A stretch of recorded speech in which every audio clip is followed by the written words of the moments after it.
We're starting a little bit early, as we normally do. Just as a disclaimer, this is a live show, so there may be some technical difficulties that we really don't have in the produced show that we put out every Friday. So, brother, how you feeling? I feel good. I noticed you've been wearing these shirts. I saw it the last show, and I see here you are again. So I had to come prepared. I was hoping we could keep our family feud secret Right, right, and not right. bring out our family differences. But since you want to advertise your alter ego, I'm not going to allow mine to go undetected. I'm not sure what kind of message you're sending, but I'm gonna counter it. Well, I appreciate it. I appreciate it. Um, Yeah. for anybody who's jumped on to the live, please let us know if you can hear us well and see us well. So let us know about that. Yeah, yeah, yeah. I'm putting some subliminal stuff out there. Yeah, So I noticed. yeah, I yeah. noticed. I noticed. July 20th can't come fast enough, huh? Yeah, we got some good times. Well, just wanted to give you a heads up. Our sister is right now currently on the beach having a good time down here in Fort Lauderdale. Oh, So she okay. sends her love, Good, good, good. So I just wanted to go ahead and bring that up to you. All right. Yeah, so that's what we got going on. Uh, Pretty heavy topic today. I can't wait to get into it. And hear Yes, we y'all do. perspective. So, Is you our know, surprise guest in the backstage? yeah, she's in the backstage, so we'll go ahead and bring her on when we can. Okay. That's great. Right, That's great. yeah, That's and great. I'm just trying to get some. Well, Let's it's a real see if heavy I get topic. I some. know I know how much you detest child molesters, so it's gonna be Always, interesting to see always, your always. take on this one. Yeah. Shout out to Angela Angels. She said hello to us. Yeah. Alonzo, how you doing? Happy Let us birthday, know if you Angel. can hear us.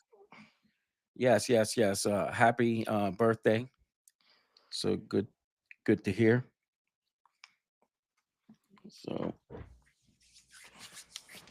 Alonzo was one of the individuals who was bringing it last couple weeks ago. So that was pretty good. And Angel's on there. Everybody can hear us pretty well. Give us a thumbs up or just write on the chat that you've been able to hear us pretty well. We'll start in earnest at 6 o'clock. Anything else going on I need to know about? Not too much. I mean, Okay. I think that what we're going to experience today is, as you know, uncovering things that I really detest, and we're going to make sure that it gets the proper airtime that it needs, and Absolutely. so we're pretty excited about that. Absolutely. Okay. How long Shout out to Angel's gonna be how long is Angel gonna be down there? She'll be down here until early tomorrow morning, and she heads Okay. out tomorrow morning. So shout out to Felicia. Yeah, Alonzo was able to hear us, so they can hear us. So that's pretty good. Okay. All right. All right. Sounds pretty good. Yeah, she's gonna be. She was down here. I had lunch with her on Friday. Mm-hmm. Friday, had a late lunch with her and her friend, and because of the work that we are doing in post production and some of the meetings that we've had, we haven't been able to catch up with her since then. I was hoping to catch up with her tonight, and I still may be able to, Okay, depending good. on how we handle things here. So that's what we got going on there. Yeah, we're not too far. We're not too far. About 2 minutes into we start the live show. We like to come in a little bit early and acknowledge the good folks that are out there and make sure that they understand that, and help us out a little bit in terms of if our mics are okay and if the quality of the cameras are okay. So we got a good one for you today. I see some. I will just want to pass some of these things out here for people to see. Apparently, we got somebody who has recognized something. I don't know if you can see the comments on the screen, Keith. I see it. All right. Well, we got another one for you right here. Oh Lord. We got another one for you right there. So, I thought we came to a truce, but Right. They want to see violence. That's what yeah. they want I to hope see. Super Dog can fly July 20th. Yeah, we gonna see Yeah, that. Yeah. yeah. So please, anything that we're saying today, if you have any comments, please let those comments flow. I'm going to try in between time to go ahead and put those out on on the camera so he can see it, I can see it, and so or we need to have our special guest see that also. So just want to go ahead and tell you. So all right, all right. So it seems pretty good. All right. Yeah, that's what we got going on. They want to see us to have some type of violence, but we're going to go ahead and keep it going. So, without further ado, let's start this, okay? Okay. All right. All right. So, when the people you trust to protect children turn into predators, who protects them?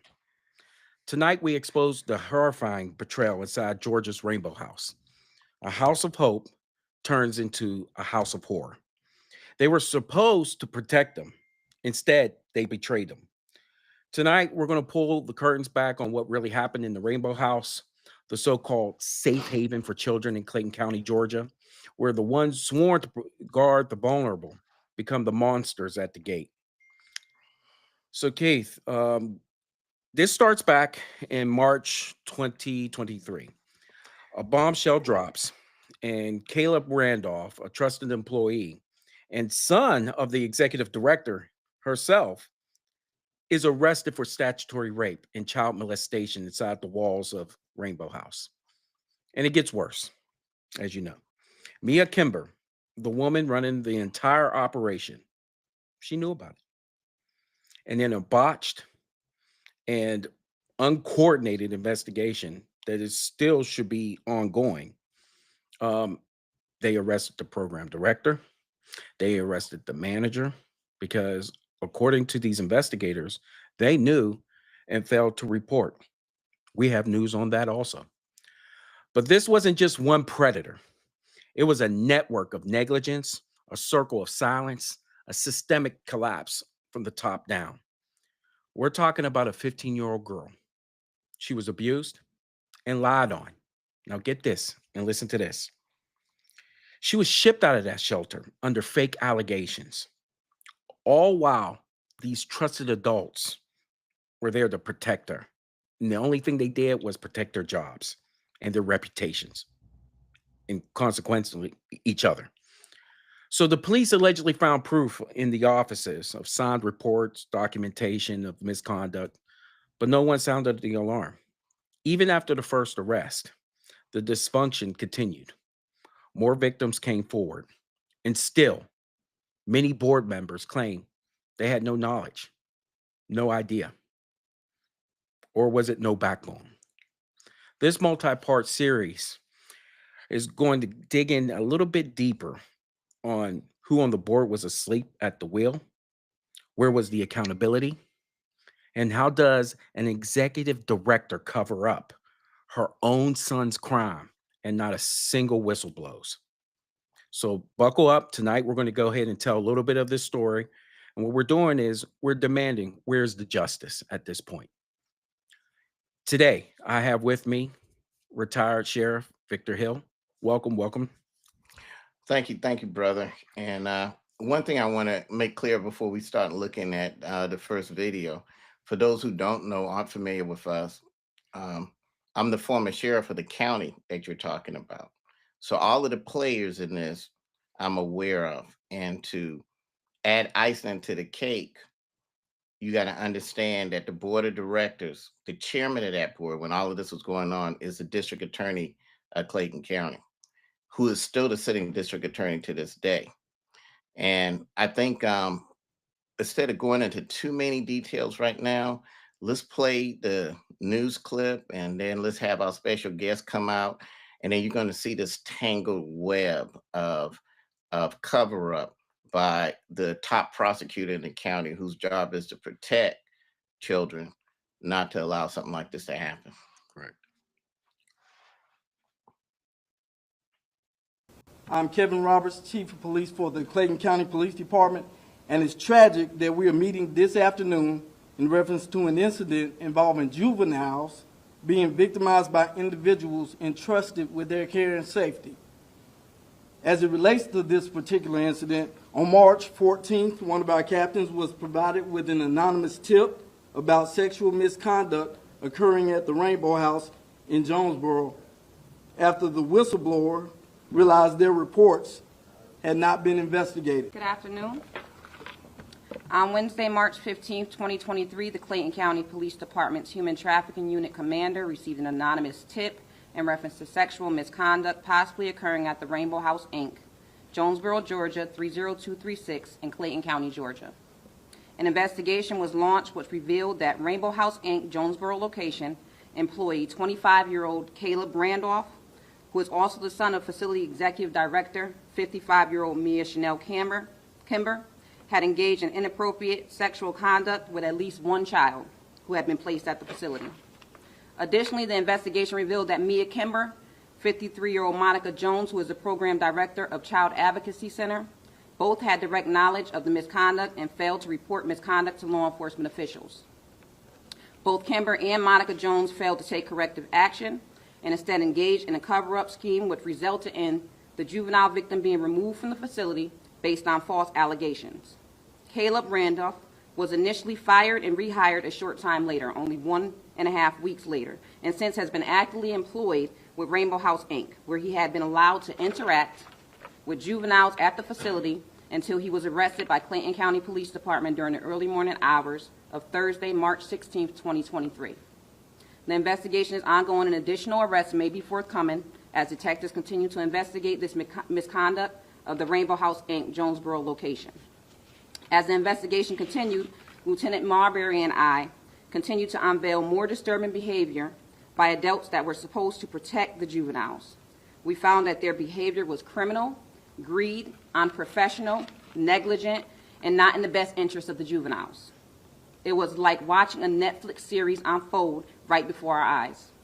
When this investigation initially started, one victim was identified. 2 more victims have been identified, with more potential victims coming forward. One of the interviews conducted was that of Felicia Campbell. Felicia Campbell is a 35-year-old female, a manager at the Rainbow House, Inc. in Jonesboro, and an employee of the Clayton County school system. During Ms. Campbell's interview, she advised she didn't have knowledge of sexual misconduct. The investigation revealed Ms. Campbell had files containing incident reports made by both staff members and juveniles. The files were kept in Ms. Campbell's office and with her signature on all of them. All right. Well, let me tell you this. I think it's time to bring out our guests. There's a lot to discuss just in that initial what we just played right there. You know, what's interesting to me is the police chief. And again, full disclosure, I know the police chief. He and I've known each other for years. Hell, I was in his wedding when he got married many moons ago. So this is no personal affront to him. Of course, we're going to call it as we see it and go from there. But what was interesting is when he said that a captain received information. Well, you and I know how the the chain of command works. So it's very, very interesting that with all the tip lines and all of the information being fed to the police, that finally somehow it gets to a captain. And of course, I don't know if we'll ever get an answer on who that captain was or how that information came in. But as the show develops, we're going to find out that there were many people who tried to say what was going on, including some of the people that they arrested Right. and they Right. later had to drop the charges on. But let's go ahead and introduce our guest and Yeah. bring her on. And I'll introduce her. We got Dr. Katrina Holloway. How you doing, Dr. Holloway? I'm wonderful. How are you, Sheriff? And you will always be Sheriff to me. Oh, thank you, dear. Uh, Let me introduce Dr. Holloway and where she comes in at this so everyone will understand. She is the former assistant to the chairman of Clayton County. So those who aren't familiar with, you know, different county governments operate differently. So the chairman in our county is equivalent to being the mayor of the county. You know, most cities have mayors, but counties have mayors as well too. Sometimes they're called county mayors, sometimes they're called CEOs. In our county, they're referred to as the chairman. So he's the mayor of the county, even though the title he goes by is kind of confusing that he's the chairman, but he's actually the mayor of the county, or was the mayor, thank God. So then Katrina was his assistant. This shelter, the Rainbow House, which is a shelter that's been in the county since 1988, that was put together to give children shelter from being molested, from being abused, etc., was a county funded center in addition to people making donations and stuff like that. So you're going to see how that ties in. Also, you have the district attorney who's friends with the county. They have a personal friendship. And as we'll talk about later and perhaps tomorrow on a subsequent show, that district attorney is actually related to Dr. Holloway. So with that being said, let me turn it over. Dr. Holloway, you watched the video before coming up, correct? I did. All right. Well, let me let you take over and kind of bring us up to date from what you got from it and what your personal knowledge on it. And then we'll start asking questions so people can understand the severity of this. And if you would start out with the fact that the Rainbow House has a board. The board is chaired by, and that chairperson has a lot of direct control over the Rainbow House, hiring, firing. And that chair of the Rainbow House, all these kids are being molested, just happened to be the district attorney of Clayton County, Tasha Mosley. I'll let you take it from here. Correct. The Rainbow House is not a part of the county, but it receives funding, annually funding from the county. Every year when the county would do their budget, they would set money aside for nonprofits and organizations like the Rainbow House. So I just don't want people to think that it is a county individual. It's entity. It's its own entity, but receive money from the county annually. And previous district attorneys have sat on that board and have given money to the Rainbow House. So let's go back to how I found out that there were some things going on and what I did to try to at least get an investigation going an entire year before it actually hit the news. February 2022, I received an anonymous call. And it turned out to be an anonymous employee of the Rainbow House. This young lady wanted to speak with the chairman, but at the time, the entire board was up in D.C. for a conference. So I made her comfortable enough to let her know that, she could talk to me and tell me anything that she needed to tell me because I was his executive assistant. So it ended up being 4 pages of notes that this young lady gave me. And it wasn't, I could tell it wasn't nothing rehearsed. I mean, she laid out everything. I mean, just names, what happened, who the players were, everything. But there was one that she was a little hesitant about telling me because she told me that this individual was a high-powered elected official in Clayton County, and she didn't want to be retaliated against her. Okay. So I said, okay. So what I did, I took the notes and I sent a text to the former chairman, Chairman Turner, let him know what I had received.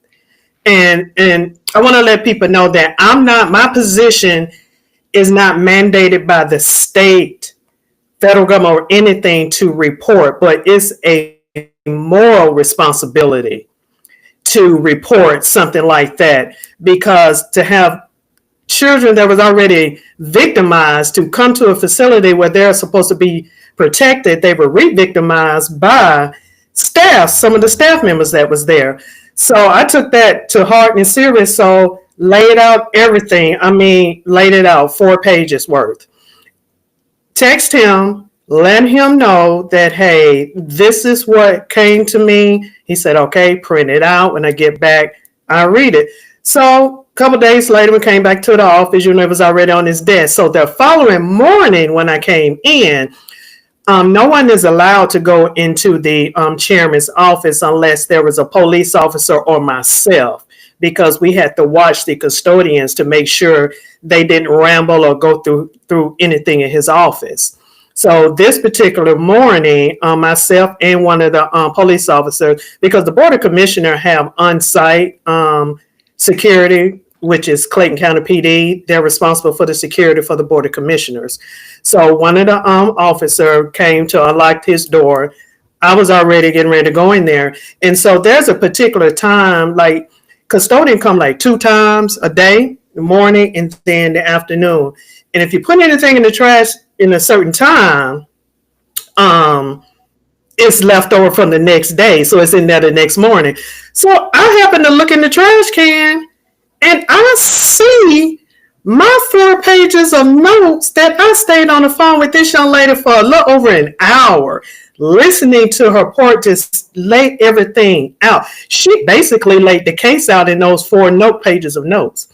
So when it came in later on, I asked him, I said, hey, Chairman, I saw the notes that I gave you were in the trash can.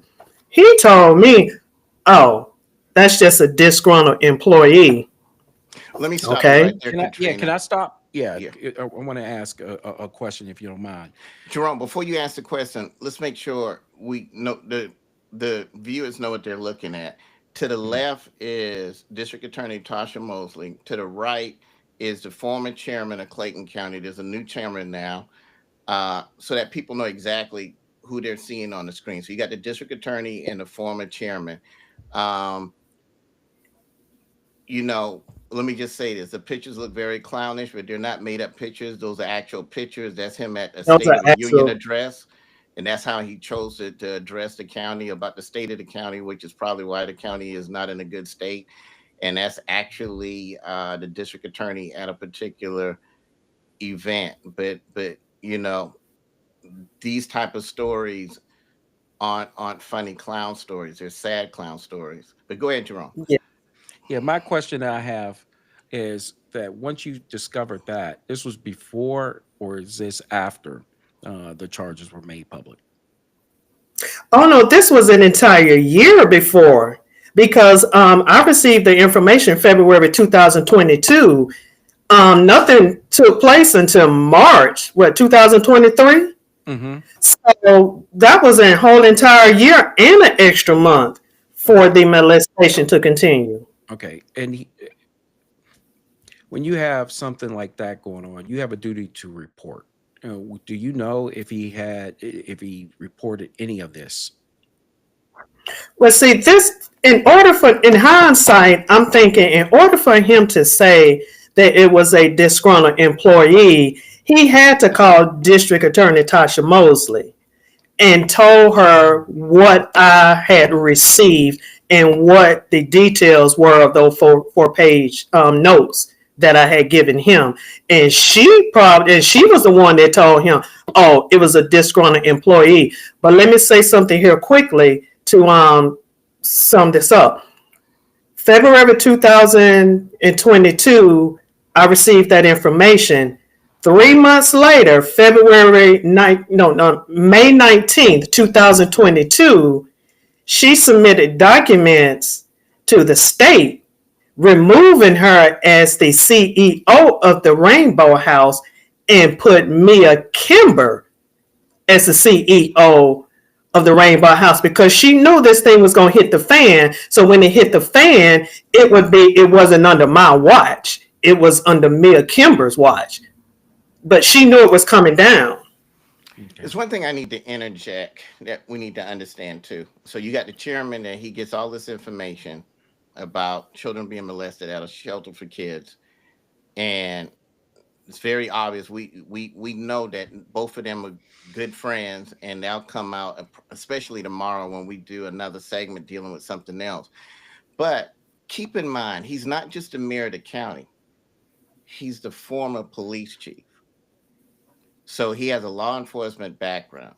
So he understands the seriousness of this.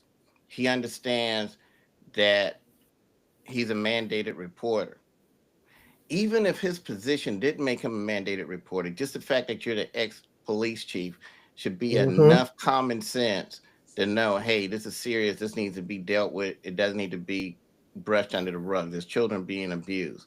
So the fact that he was a chief, that he'd been in law enforcement all these years, I mean, he wasn't much of a cop, but still, yet that doesn't matter. I think even if you're not much of a cop, you realize, hey, these are children. It's time to get serious. Mhm. And that did not occur. So that's something very important that viewers that are not familiar with these two. You got the district attorney who's aware of it, and then also I don't want us to skip the fact that the district attorney has a relationship with Mia Kimber. They're girlfriends, for lack of a better term. They're friends. They hang out together, as you'll see as the story goes on. So Mm. she has a vested interest in not wanting to prosecute her friend, and that's why this story is so horrific, because she's sitting on the board, she's promoting her friend. Her friend's son is having improper sexual relationships with the kids there. And because of her relationship with this lady, she doesn't want to prosecute her, which is obvious, which is why she tells the chairman, oh, it's just a disgruntled employee. She's also sitting on the board when this young man is fired, and he should have never been brought back. But a week and a half later, he's rehired with her full knowledge and consent. So think about this.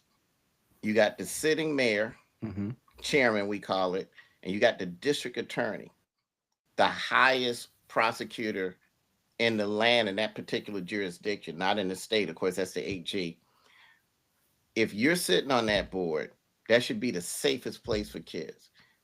People should be terrified to Bar do none. anything to them. Just the Absolutely. fact that the district attorney is sitting there, the fact that they felt comfortable, not only shows she's a clown, but and they don't take her serious, but makes her complicit and involved, as you'll see when certain things come forward.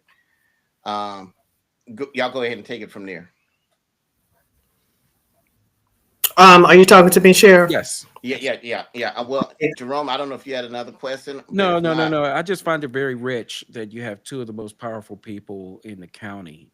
Um, you Hmm. know, just you really shirk their responsibilities, and because of Well, their relationships with not only with one another, but for the people who they put into a position of trust or authority, particularly at the Rainbow House. It's really becoming. Clayton County. I don't know where it had the drop off at, but the elected officials there, from my guesstimation all the way down here in South Florida, has a lot to be desired, and in this one, it really takes the cake. But go ahead, Dr. Holloway. okay, and also I want people to understand that the Rainbow House had 15 board members to sit on that board. Hmm. 8 out of 15 board members were either prosecutors or employees at the district attorney's office. And you had two prosecutors along with the district attorney. So you have three that we can say mandated reporters on that board that Hmm. sat on that board of the Rainbow House. So you had more than half of the board was from the district attorney's office. Katrina, So I'm glad you brought that up, and I hate to be rude and interrupt, but it's real no, no important problem, here. no problem. Go ahead, go ahead. So this here shows just how much power and control that the district attorney had over this board. This board was made up of her employees and her friends. If I remember correctly, isn't that woman Carol Yancey the crazy one that comes to the commission meeting, yelling and screaming? Isn't she? Wasn't she on that board too? Yes, but she's not an employee of the district attorney's office. She's friend with the district attorney, but she Exactly. works for the federal government. But that's the point I'm making. She appointed employees and friends. That's what I said. So she got her employees on there, and Carol Yancey is a personal friend of hers. I mean, I've seen them riding around in a car together. So that's the point I'm trying to make. You're the chair of Mhm. the board, and then you place board members that are your employees and your personal friends, like Yancey. And I think if people see her behave at commission meetings, she probably shouldn't even be sitting on the board for the dog pound. And so everybody on this board is basically a friend or an employee of the district attorney. So I want the public to really understand that she's in control of this board, the appointees, and she's making decisions about the Rainbow House every day. This is not some abstract board sitting on the side and there are different appointments. She's the one making all the appointments on the board. And her employees, some who are prosecutors, and some of her personal friends who they're just as questionable as she is. Here's my question. Where's the media? Where's the investigative journalists? Why aren't they digging through something like this? Who is stopping Well, I'm them? gonna tell you where they are. Well, I'll tell you where they are. If it don't have anything to do with Victor Hill, they don't want to talk about it. And I'm just gonna keep it real. Yet, what was Sheriff Hill controversial? Yes, but look at this about the children.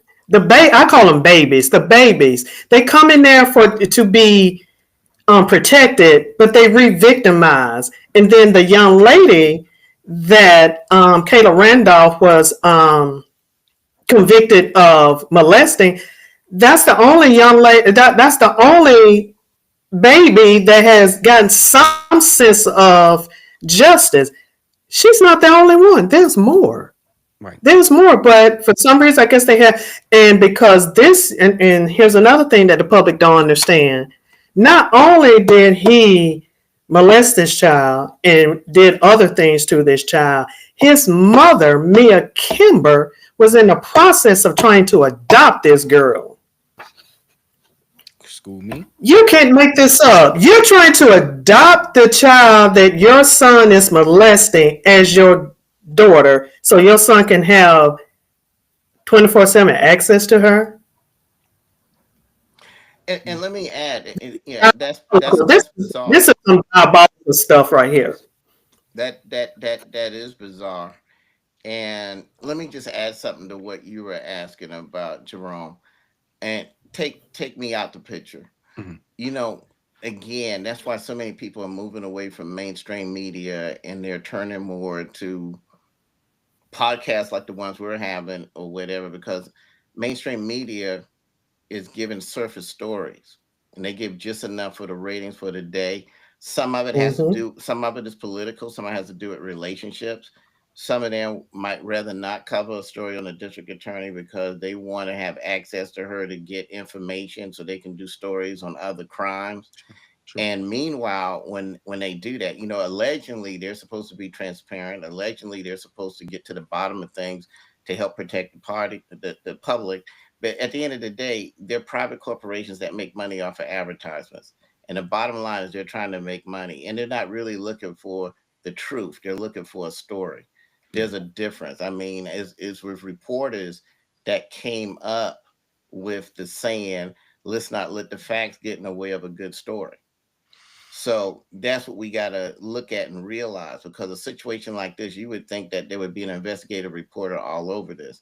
But because of relationships, because of the fact that they're just looking for ratings or they're thinking that they can get stories down the line, they allow two people like this to go undetected. But let's play the next clip, because here's another bigger travesty.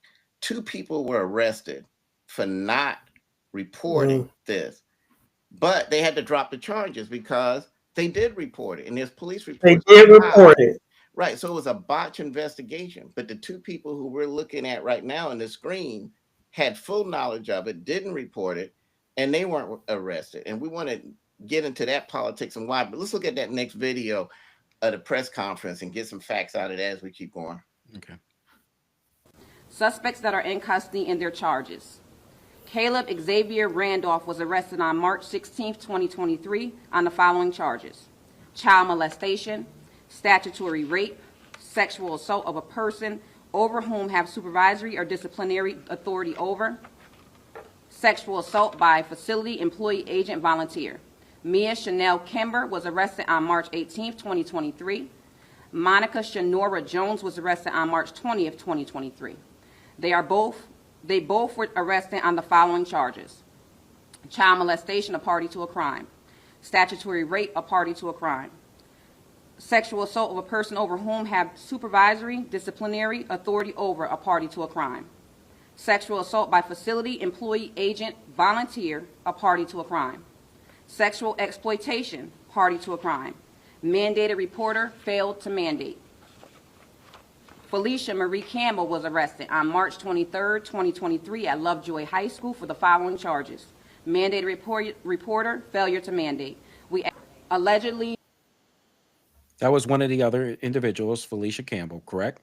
That's correct. Yes. And Allegedly, Go no, ahead. you can keep going. We could let it finish. these allegations started in August and went through to our investigating starting in March. Yes. August of this year. August of 2022. Excuse me, yes. We are currently investigating many allegations and complaints made to various resources. The complaints were not made directly to Clinton County Police Department, so we are, a little behind, but we are investigating any complaints that have been made toward the Rainbow House since last year. Yes, ma'am. Do you know at what point Caleb was terminated and then started working back at the facility? Caleb was terminated at some point during the month of January this year and was terminated for a week and a half, and then he was reemployed at the facility after that. Do you know what he was terminated for originally in January? Originally in January, he was terminated for violating a Rainbow House policy. You don't know what policy that was? I do, but it would jeopardize my case at this time. Can you provide any more details of why they removed the juvenile? You said it was on false allegations. So the juvenile that was removed under the pretense to our human trafficking unit that contact had been made from an outside suspect with the juvenile at the Rainbow House, and they were asked that we remove the child from the Rainbow House because we felt the Rainbow House children that were placed there would be in jeopardy, or basically that the safety had been compromised. Someone came forward. How important is that for the community to hear something, say something? We always say that, but in this instance, It's very important for the community to come forward. In this situation, we are finding that although some people did come forward, they did not come forward directly to the police department. Clinton County Police Department was not aware of any allegations prior to our investigation that Stop started that in right March. there. So it is Stop very it. important to involve our partners. Okay. Now you hear she said they I don't. made a report. Go ahead. Go ahead. Not to cut you. You heard she said that the report was made, but not directly to them. Yes, it came to me through the chairman's office, and so I guess they felt what they found out afterwards. But here I want to say something quickly before you get started that angers me and pisses me off. Here they were so quick to do a press conference, call out Monica Jones and Felicia Campbell's name, flash their picture up there, but they didn't have the common courtesy and decency to have no moral compass or try to make this right. They still have people out there thinking that these two ladies still have charges on them when their charges have been dropped because the state attorney general office found they did their job. But you all are so quick to tear somebody down and talk about a botched investigation, but you don't have the moral compass or decency to come back and say, hey, have these two ladies to come back at the press conference so people can see, apologize, help clear them. Y'all messed up their life. I mean, what adult and children, even... I don't know. It just pissed me off. It just pissed me off that they would do something like that and not try to make it right. Well, it's definitely a botched investigation, a blunder. First, you got people constantly trying to get the information to them, to the chairman, to the DA. She's aware of it. She's covering it up for her friend. She already knew, so nothing needed to come to her. She was right there sitting on the board, so she knew what was going on. Right. It shouldn't have happened. But then when you finally realize we have to do something, you run and lock up two people who actually filed a police report. And how do you explain that? Because we know for a fact Campbell filed a police report. That's why they had to dismiss the charges. So how do you come to the conclusion, why didn't y'all say anything when they filed a police report? How was the police report filed? And then she's up there saying, well, we weren't made aware of it. I mean, that's a rush, botched investigation. That's piss poor police work. So then you've got people out there that knew about it, the district attorney and the chairman, but nothing's done. Well, let me say this, and I want to be fair. And like I said, a lot of these people I know most of the people up there in that press conference. You and I both know the police chief, and he's a good guy. He really is. He is. He He is. right. But now think about, and I'm not making excuses for him, but think about this. He's a police chief, so he's appointed by the board of commissioners. So he works for the chairman. So here's a guy that failed to report, but it's his boss. So even though we would love for him to walk in there and lock his boss up, we know how feasible that is. The man that signs your check is the one that just covered up children being molested. What do? Okay. Hmm. I'm not trying to give excuses. I'm just painting a picture so we can be But fair. Keith, you give it to GBI. I yeah, I'm not arguing Hold, with that.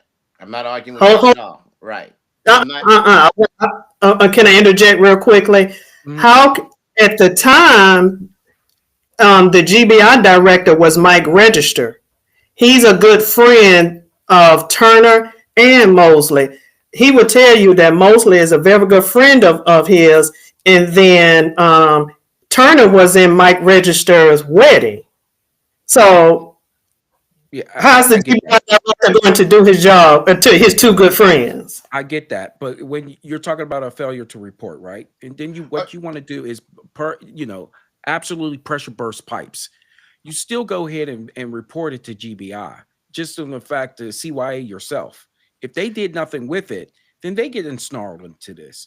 That's what I don't I'm know. not making excuses for Okay. Kevin Roberts. I'm just painting a picture Right. to Right. be fair. Most Right. police chiefs are scared of their own shadow, and this is why they're appointed officials. Mhm. And there's an old saying: a sheriff runs for office every 4 years, but a police chief runs for office every city council or every commission meeting. There's some truth to that. Mhm. So I'm not saying he shouldn't have done this. What I'm saying is I'm painting a picture because this is what we're seeing a lot in law enforcement today. And there's a lot of fear. He's an appointed official. Right. He's not the sheriff, and we can probably touch on that too. But he's not the sheriff, so he's appointed, and he's appointed by the people who are involved in this, or one of the main bosses involved in this. Then you got the district attorney who's involved in this, who's also a friend of his as well, and a friend of the chairman. Mhm. Right. So they're Hmm. at events together giving out gun locks. So now you find out the district attorney and the chairman has covered up child molestations. Mhm. It's easy to say, and I'm not making no excuses. I agree with you. Something should have been done. But it's easy to say, Roberts, why did you lock them up? Or why did you do such and such and such? Well, keep in mind, these police chiefs, they're worried about their pension. They're worried about keeping their job, paying their bills or whatever. I'm not saying that's an excuse not to do what's right. But I want to be fair and show the Sure. position he's in. There's very few people got the balls to stand up to stuff Hmm. like that. And then that's why the one good thing the law has is the sheriff is independent. He can do whatever he wants. I think we all know what would have happened if I was sheriff at that time. Okay, but if you have a weak sheriff or a scary sheriff, that's not going to happen. Barney Fife is not going to get involved in anything like that because he's scared too. Right. So I mean, that's what we're dealing with. Go ahead. This is also bringing up, ghosts of Jerry Sandusky. Jerry Sandusky used to be one of the coaches on Joe Paterno's Penn State staff, and as you know, he's serving a 75-year sentence, I believe, in Pennsylvania or somewhere else right now, because obviously he had access to boys, and he was molesting them sexually, and people knew. People, there was whispers, there were rumors of everything that was going on. There were people that actually walked in into some of this nonsense that was going on. And I'm trying to keep it PG for YouTube. However, and people were saying, "Oh, I reported it to this person, that person," and collectively, you had a whole bunch of victims, and then obviously, it starts catching fire, and this is what led to Sandusky's, arrest, Joe Paterno's fall from Penn State, and I don't think he even lasted a year after he retired. and he passed away. But it echoes those type of ghosts when I listen to the Rainbow House. Absolutely. Let's finish playing that tape.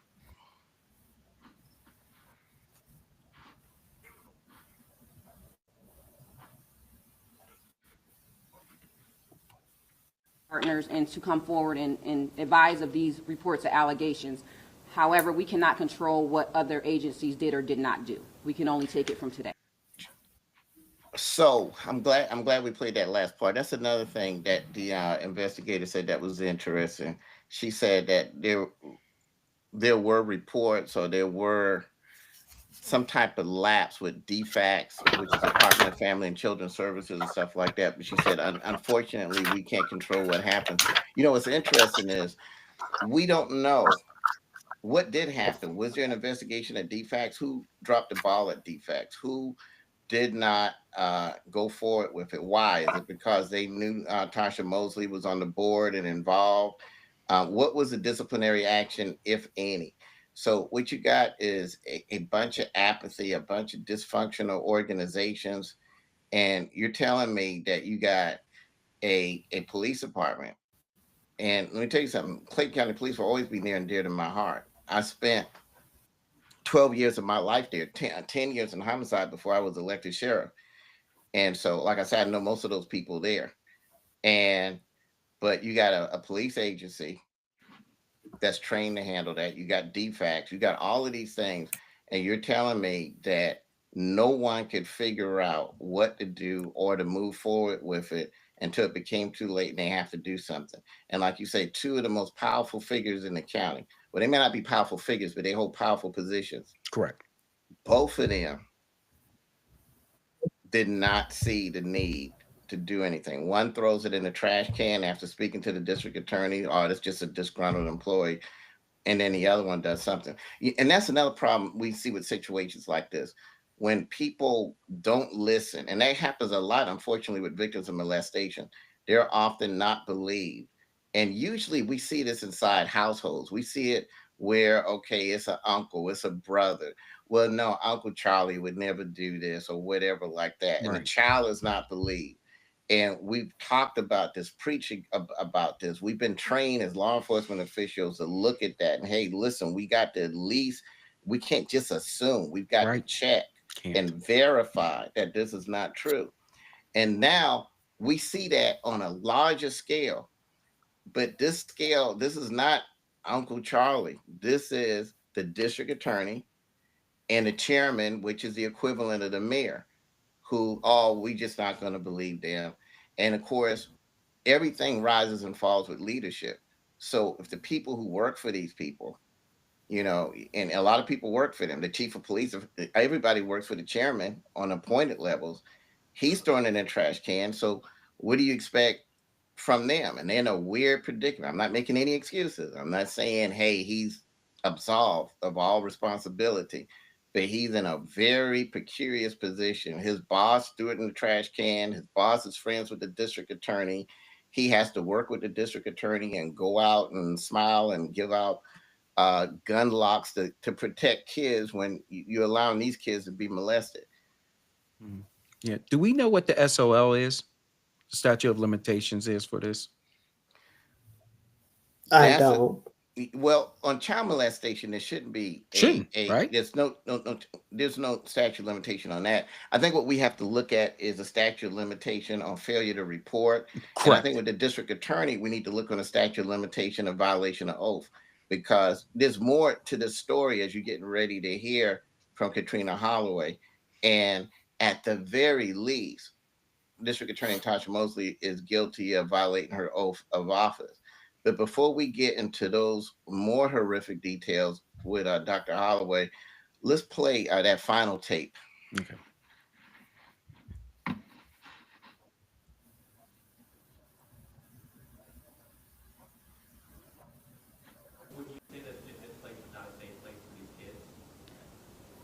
I would feel that the employees that were involved in the situation were unsafe to be around children.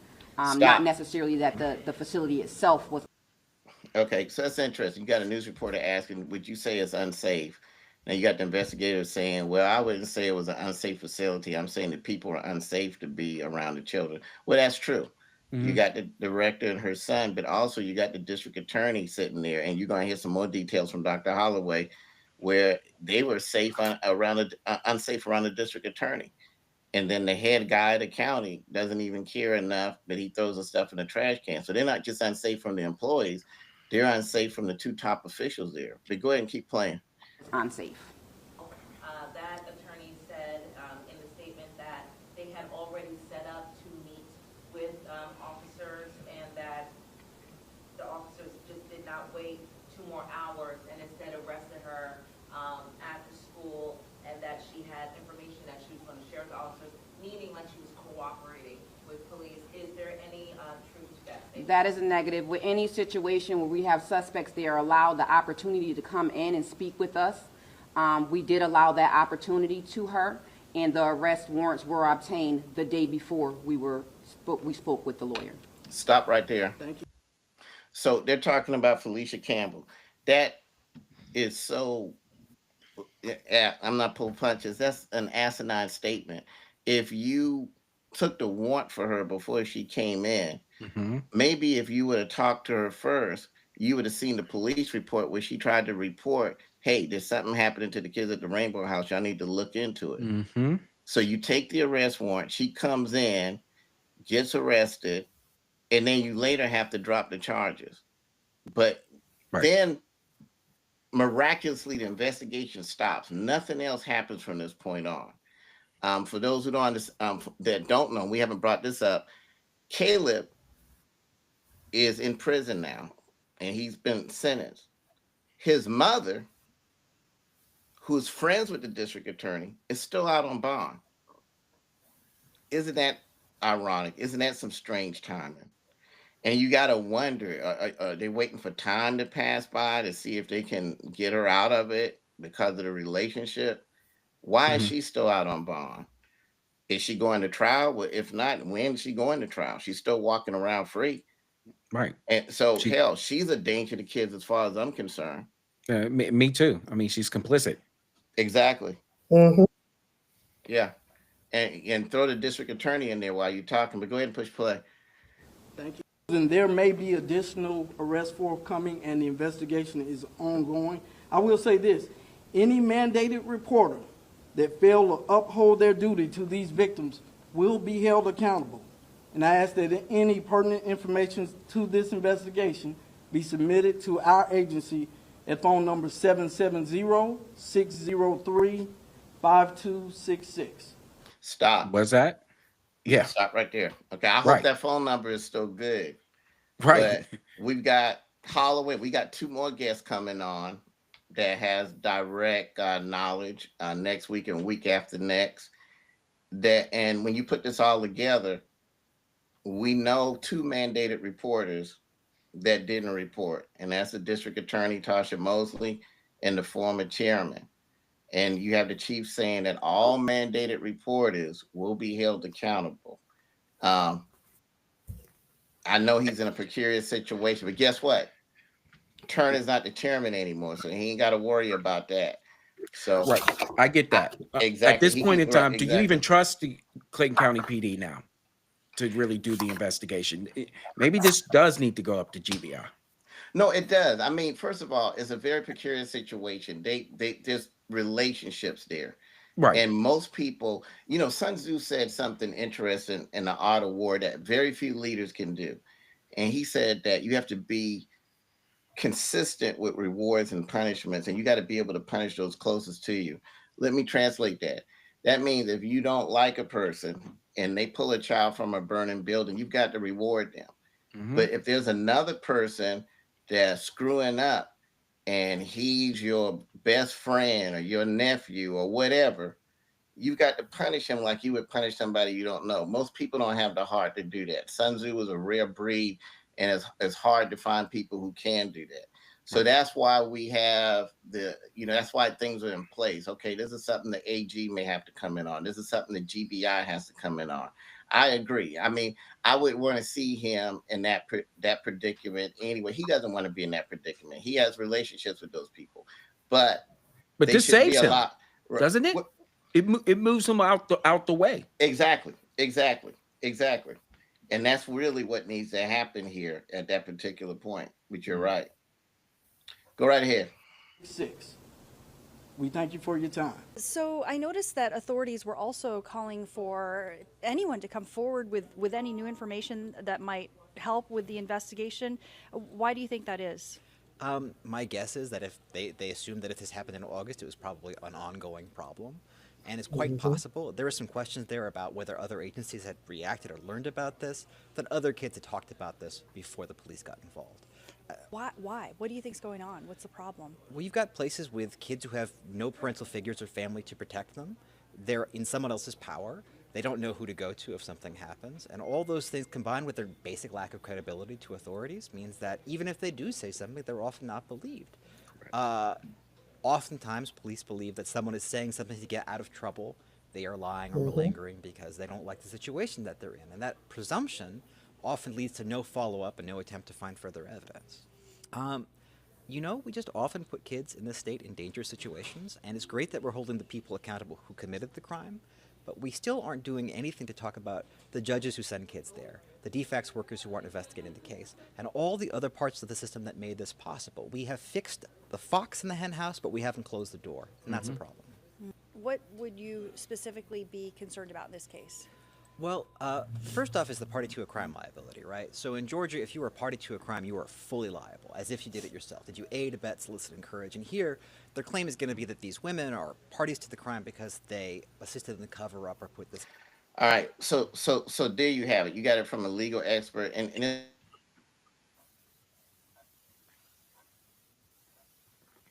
We lost Keith there for a second.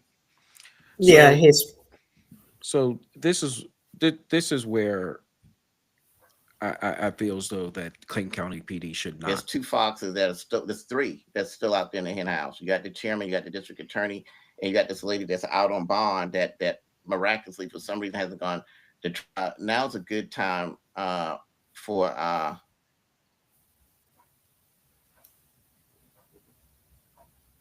We'll wait for the sheriff to come back. okay.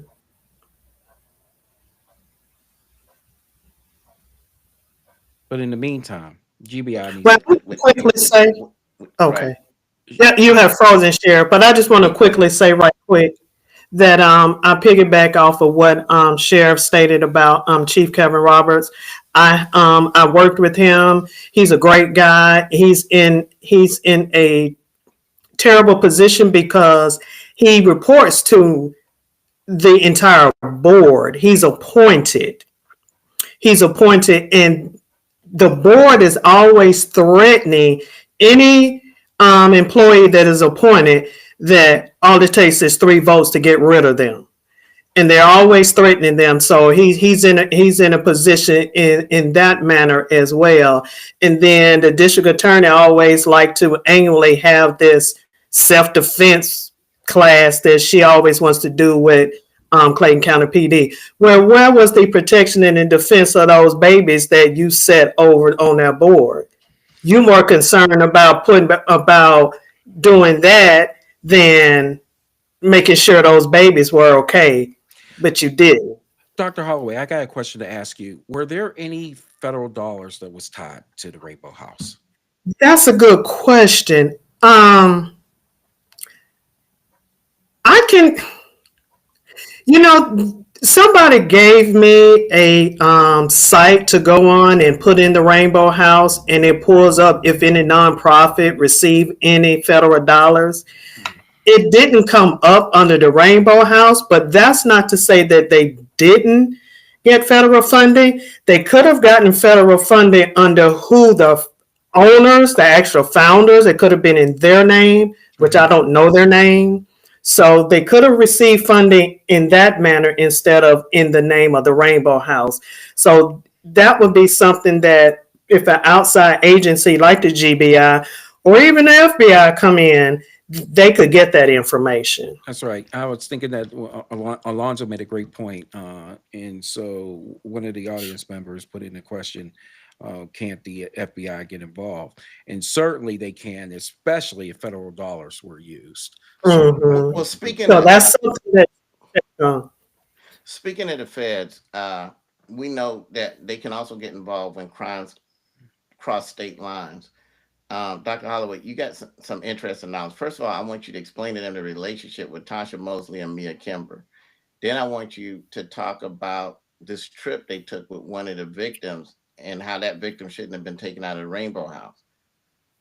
yes, the victim that Caleb Randolph was convicted of molesting on previous and not numerous of occasions, they've taken that young lady out of the Rainbow House and taken her across state line to Florida because that's where they're from, and it's Miami. And Caleb and Mia's family know this young lady, and do some investigation and pick. Let me say this: people in Clayton County, I just want to thank you all for sending me information and guiding me in way to do my own little investigation and find out these things, because when people bring things to me, I fact check before I say anything, because what I'm saying is not allegedly, it is. It's not, well, maybe, or no. I fact check first before I open my mouth and say anything. But they took this young lady out of the Rainbow House on several occasions to Florida. Their family know her, and on one occasion, this young lady, and I know who the victim is, but I will not mention her name or give any initials or anything because she is still a minor and she is still in state custody until she ages out. And at that time, if anybody that know this young lady and that happened to see this, let her know. I pray that she reaches out to someone and get the justice that she rightfully deserves, because 30 years to serve 17 has nothing to, I mean, she has a lifetime of trauma that she's going to have to deal with. And so this young lady was in the vehicle. At the time, I was not aware anything was going on at the Rainbow House. But one particular time, Tasha called me, and she was driving, and she normally would do that when she'll talk to me about halfway there. And so I heard this young lady in the back. I asked, I said, who is that in the car with you? And she gave me the young lady name, but it was like a shortened version. Like, my name is Katrina. People call me Trina. So she gave a short version of the young lady's name. And so she said, that's my niece. Now, we're related. I know you don't have a niece that was a teenager. That was not, her niece is a little bitty girl. Mm-hmm. And at the time, it was during school time. So I'm like, well, why is your niece up here shouldn't she be in school? Because her brother, her oldest brother, he lives in Florida as well, but he has elementary age kids. And so she was like, oh, well, I just call her my niece, which in hindsight shows me that she has probably portrayed this young lady as her niece to other people that didn't know any better, because she was too comfortable with someone that knows you do not have a teenager, a teenage niece. And so she said, oh, well, we're going to Florida, and it was around the school spring break, because she said, well, she lives in a shelter, and I want to give her some sense of normalcy, because the other kids in school, they go out of town with their families and they have fun and do things, and when they're at the shelter, they have nobody. Oh, okay. Hey, I didn't think anything of it. But then when everything came out, and then I found out, I was like, oh my God, that is the young lady that was in the car with her. So to your point, Jerome. Hold on. Here's another thing. Now, the DFACS requires that before staff takes any of the kids, they can take them to Six Flags here in Georgia. Before you take them out of town or take them somewhere that's an extended period of time, they have to get an approval letter. They have to map it out, let them know what's the purpose of taking those kids out of the Rainbow House, who's taking them out, where you're going to stay, who's going with you. I mean, the whole gamut. But Was that done? this is my opinion, that if you have this victim in the vehicle with the district attorney and they did not do that travel plan, then you can say, oh, well, she was in the car with the district attorney, so that would, I guess they think will cover them. Isn't it So strange? I don't know if that would make the feds get in, because I have no way, and I can't say, I have no way of knowing that if any sexual activity took place while they was in Florida. Isn't it? Isn't That it? is when trafficking kicks in, when it's sexual. Isn't it interesting that out of all of the kids at the Rainbow House, this one kid is This taken one. by the district attorney Hmm. out to a location along with her girlfriend and his son, who is convicted now of molesting her. Why is it okay if we're taking folks to Florida? Why aren't we taking all of the kids? Why is it so hush hush? Why is it this is my niece or whatever like that? The whole thing is very, very inappropriate. You're the chair of the board. You should be responsible for making sure that the facility has all of the food and medical supplies and everything it needs, that the kids are being taken care of. But how is it that the district attorney develops this relationship with this one particular child, who my understanding at the time was 15, uh, and this is the person that, hey, I just want to take her out of town. You know, a lot of cases are built on circumstantial evidence.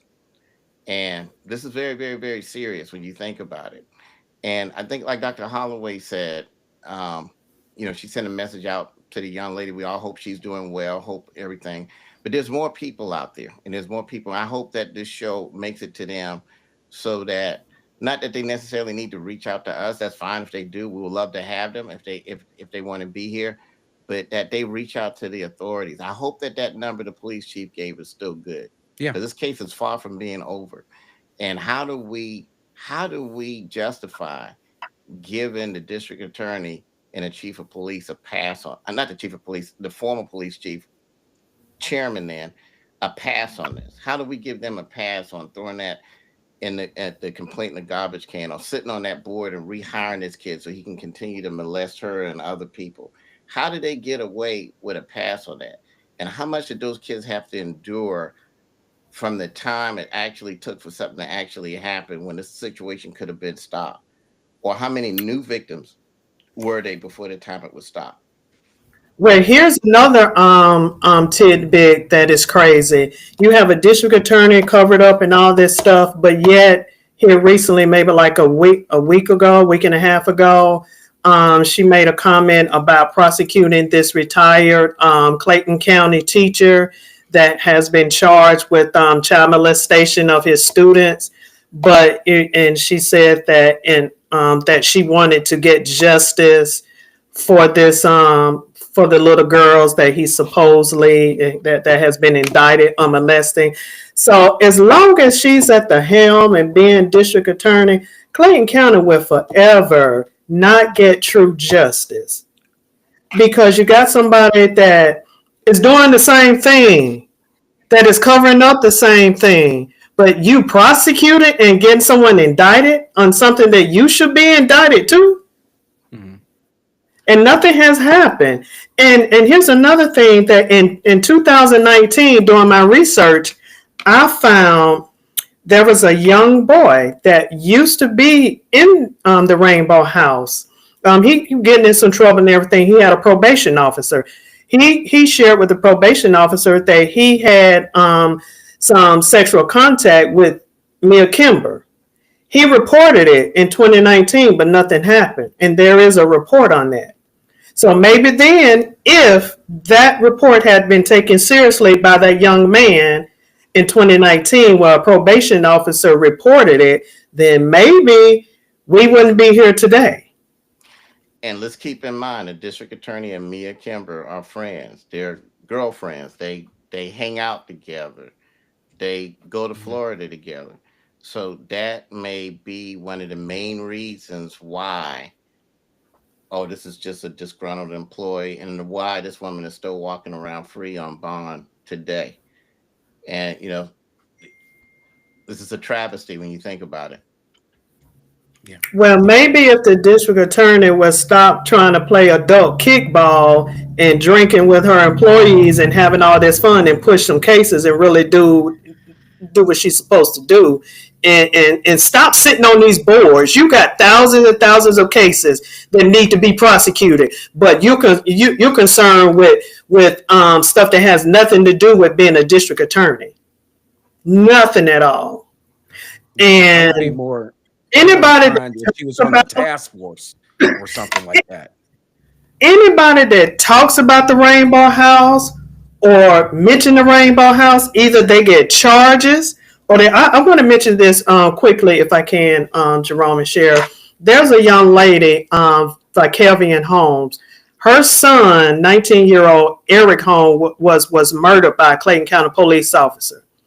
And this officer was found, he shouldn't even been out on the road at the time because he had not passed his firearm training, but he was still patrolling. And Tasha brought 7 charges against that police officer, told that mother, oh, we're going to get him. We're going to get justice for you, for your son, everything just. And the moment that she mentioned something about the Rainbow House and Tasha's involvement, do you know Tasha went and dropped all those charges against that police officer and tried to put it under the guise of her son's character? Oh, so we're going to talk about character now. Anybody that mentions anything about the Rainbow House, including myself, which we would talk about another time. But I was about to, I had reached out to some people or whatever. They found out.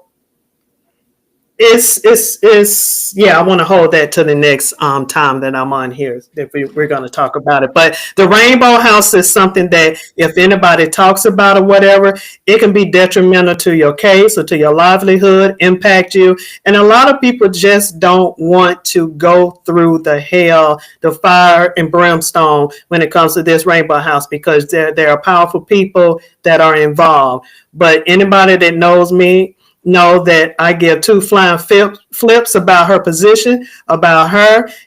Hey, she know me. She know I don't play, but she had to tag team with someone to try to silence me. But the more you silence me, that's the more I'm going to talk, the louder I'm going to be. So I'm not that girl. I'm not the one that you all should have set up and came after because I haven't dropped a coup de grace yet.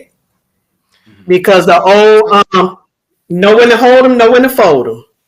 So, with that being said, Jerome, sum up what you think about this Rainbow House, and then I want to segue into what we need to come back and discuss tomorrow. But Yes. what's your thoughts on the Rainbow House here?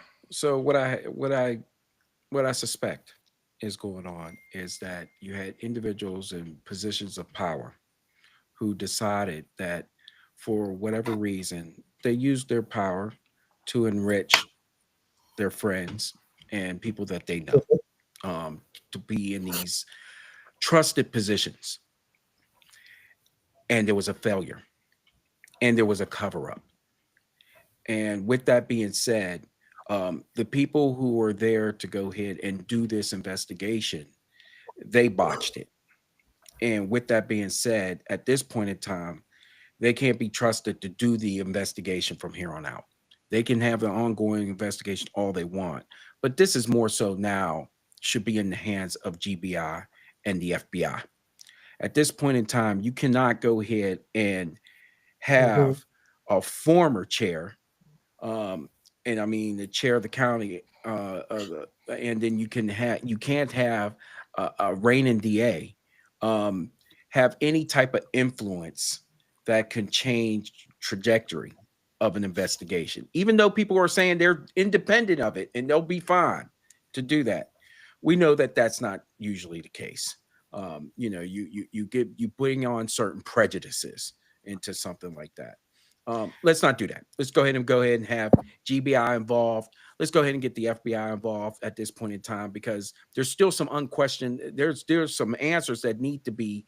There's questions that need to be answered, and for that reason, those questions aren't small questions.